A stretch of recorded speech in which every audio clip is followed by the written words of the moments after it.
عام طور پہ ہم نے دیکھا ہے کہ قرآن مجید کی بعض آیتوں پر جہاں کوئی عقلی اشکال لوگ پیش کرتے ہیں تو ان میں بڑی نمایاں آیت ہے کہ سیدنا نوح علیہ السلام کی کشتی میں ہر مخلوق کا ایک جوڑا جو ہے وہ رکھ لیا گیا۔ لوگ پوچھتے ہیں کہ اتنی بڑی کشتی کیسے تھی کہ اس میں آ جائے، اور پھر اس واقعی کے انکار کی طرف چلے آتے ہیں۔ یہاں پر کیا معاملہ ہے، قرآن مجید کیا کہہ رہا ہے، اور اگر کوئی چیز خلاف مشاہدہ لگتی ہے تو پھر کیسے تعویل ہوگی؟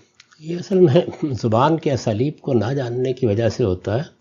عربی زبانی میں نہیں، ہماری اپنی زبان میں بھی یہ جب ہم بولتے ہیں نا کہ ہر چیز، تو یہ ہمیشہ اپنے محل اور موقع کے لحاظ سے ہوتا ہے۔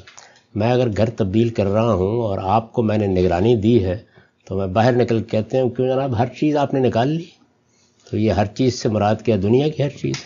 یعنی جس موقع پر بولا جا رہا ہے، تو جس علاقے میں وہ تھے وہاں جو جانور ان کے لیے روزمرہ ضرورت تھے، ایک بڑا سیلاب آ رہا تھا، اور ظاہر ہے کہ جب سیلاب پہاڑوں کی چوٹیوں تک پہنچ گیا تو اس کا مطلب ہے کہ وہ اس زمانے کے حالات سے دیکھیں، یعنی کوئی جہاز تو نہیں اڑ کے آئیں گے، ہیلی کاپٹر تو نہیں آئیں گے، کتنے بڑے علاقے تک پھیل گیا ہوگا۔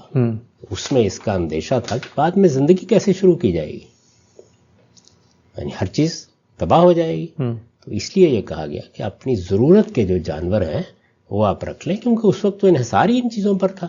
زمین خشک ہوگی تو چلیے، اگر کوئی فصل اگانی ہے، درخت اگانا ہے، وہ تو اللہ تعالیٰ اگانے کے اسباب پیدا کر ہی دے گا، لیکن جانور بھی انسانی زندگی کا لازمہ تھے۔ تو ان جانوروں کے بارے میں کہا گیا، اس کا ہرگز اس سے کوئی تعلق نہیں تھا کہ دنیا بھر کے جانور جا کے اکٹھے کریں اور پھر اس کے بعد اتنی بڑی کشتی تو پھر پوری زمین ہی کی صورت میں بنائی جا سکتی۔